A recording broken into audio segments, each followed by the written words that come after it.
এখানে তো মানে বেলেগ এখন গাড়ীত ছাইড দিয়াৰ লগে লগে মানে পাল্টি খাই গ'ল ডাম্পাৰখন পাল্টি খাই যোৱাৰ লগে ড্ৰাইভাৰটোক চিট আৰু তাতে এংগুল আছে এংগুলডালে হেঁচা মাৰি ধৰিলা ধৰক এতিয়া আমি মানুহে পাব্লিকে কিন্তু কষ্ট কৰি আছোঁ পাব্লিকে পৰা নাই কিন্তু লোকেল মানুহখিনি যদি এটা গেছ মেচিন আনি দিয়ে তেতিয়াহ'লে আমি এই মানুহটোক যিকোনো অৱস্থাত আমি বাচিব পাৰিম মানুহজন ভিতৰত আছে এতিয়া প্ৰায় 45 মিনিট হৈ গ'ল মানুহ এজন পাইলটজন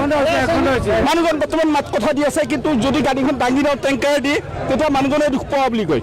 কিন্তু মই একদম মানে আৰম্ভণিৰ পৰা লাগি আছোঁ গাড়ীখন মঙলদৈৰ পৰা আহিছে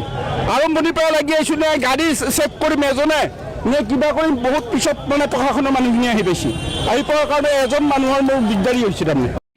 যিকোনো খবৰ বিজ্ঞাপনৰ বাবে যোগাযোগ কৰক 7896121996